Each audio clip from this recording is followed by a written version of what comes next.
Quem tem mais de 30, 40, sabe bem o que foram os anos 80.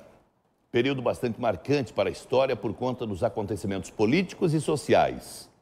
A década é considerada a fase do fim da idade industrial e início da idade da informação. Aqui no Brasil, foi um período cheio de mudanças. Período de lutas, o movimento Diretas Já, lembram? A eleição indireta para presidente do Brasil, na qual Tancredo Neves foi eleito, mas não assumiu, morreu antes. A morte dele antes de assumir o cargo e a posse do vice, então, José Sarney. O fim do regime militar no Brasil, Plano Cruzado, a promulgação da Constituição Brasileira de 1988, que está em vigor até os dias de hoje. Aqui em Curitiba também, muitos acontecimentos importantes foram registrados. Foi uma época de mudanças, de inovações, de ousadia nos projetos de arquitetura e de urbanismo da cidade. A abertura e criação da Rua das Flores, no centro, a construção do Shopping Miller, do Teatro Paiol, investimentos que possibilitaram um grande avanço no transporte público que foi considerado exemplo para o mundo. Mas o problema é que de lá para cá a população aumentou, as necessidades mudaram, mas pouca coisa foi feita para acompanhar as transformações e atender a demanda. Pouco dinheiro, administradores não tão ousados, falta de interesse. O que será que efetivamente falta para que Curitiba volte a ser a cidade das boas ideias, dos grandes projetos?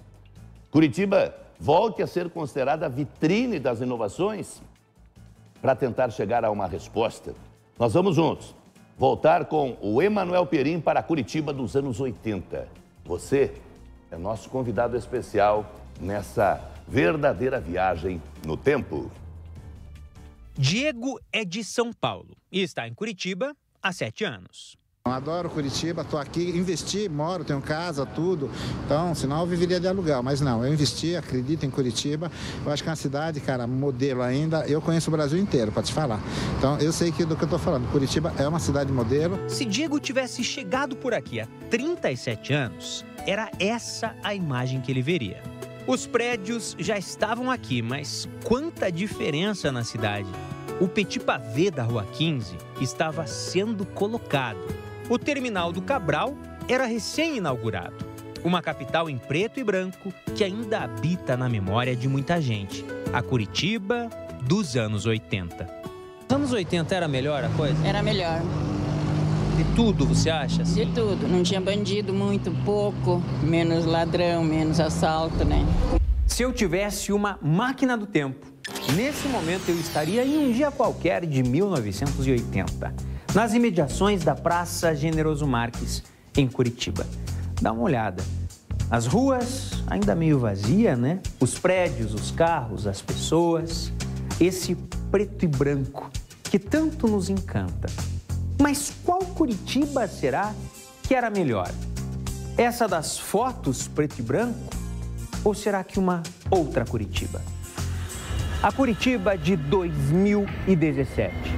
Essa é a mesma Praça Generoso Marques, só que 35 anos depois. Será que as coisas melhoraram?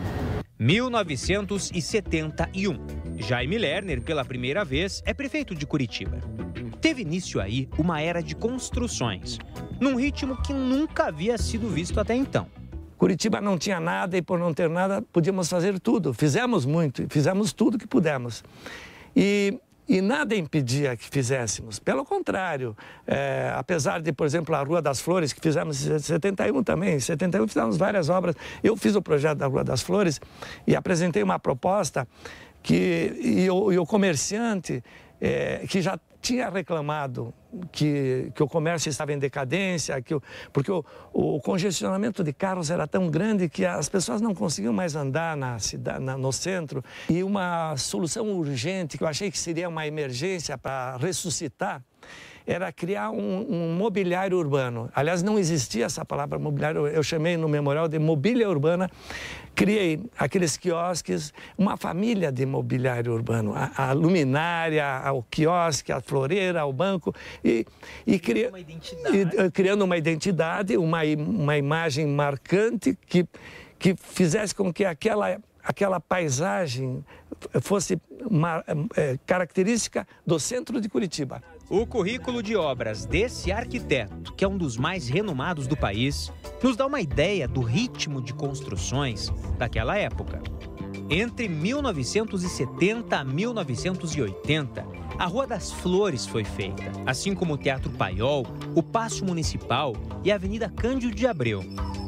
Já nos próximos anos, de 1980 a 1995, foi a vez de estações tubo, ruas 24 horas, jardim botânico, terminais de ônibus, entre outras importantes obras.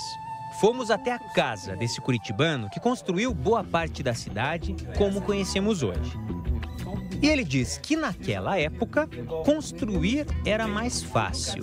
Imagine hoje você querer fazer um jardim botânico como fizemos naquela área toda. Hoje, jamais você conseguiria fechar uma rua, porque tem que ter um prefeito que tenha capacidade de liderar essa ideia, de liderar uma equipe, e tem que ter o funcionário que possa ousar, hoje já posso dizer que tenha que ousar assumir uma responsabilidade dessas. A lei das licitações, que tem que ser mudada, porque da forma como a licitação é feita, ela é tão morosa e existem tantos recursos jurídicos para impedir. Então é feita uma licitação, isso demora 3 meses para ser montada, tem que ser publicado, tem prazo para entrega, tem prazo para contestação e a cidade não para. As ideias não podem esperar. A crise, o maior rigor do uso do dinheiro público e a ineficiência das gestões fizeram com que Curitiba parasse.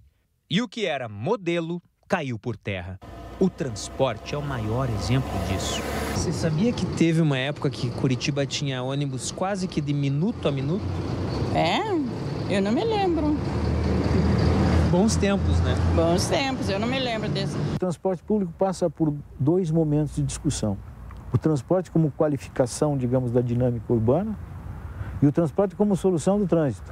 Se nós tivermos um sistema de transporte que nos ofereça opções para que eu decida se quero o transporte individual ou se eu quero o público com a mesma qualidade, com a mesma eficiência, aí eu tenho a cidade perfeita.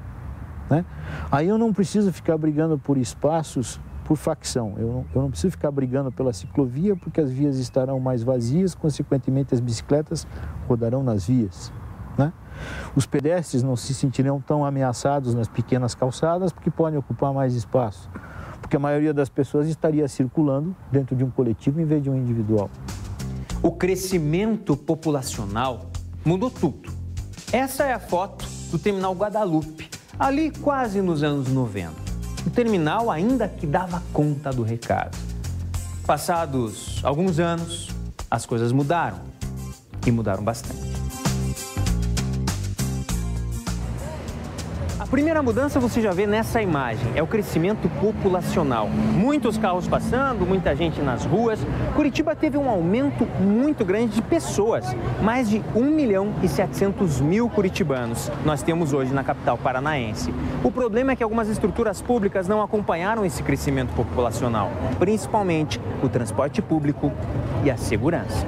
Aqui a gente tem que estar segurando bolsa e de um olho tá para lá e para cá olhando. No próprio ônibus vermelho eu fui roubada. Puxaram minha bolsa assim, tiraram cartão, tiraram tudo que eu tinha. Do alto da experiência de quem pensou Curitiba lá nos anos 70, Abrão fala que é preciso boa vontade dos governantes de hoje. Ou vamos continuar sempre olhando para o passado. Eu acho que nós devíamos rever, porque a questão da segurança é um dos itens mais dramáticos de hoje. Tínhamos aqueles módulos policiais 24 horas, os módulos estrategicamente colocados e efetivamente funcionando.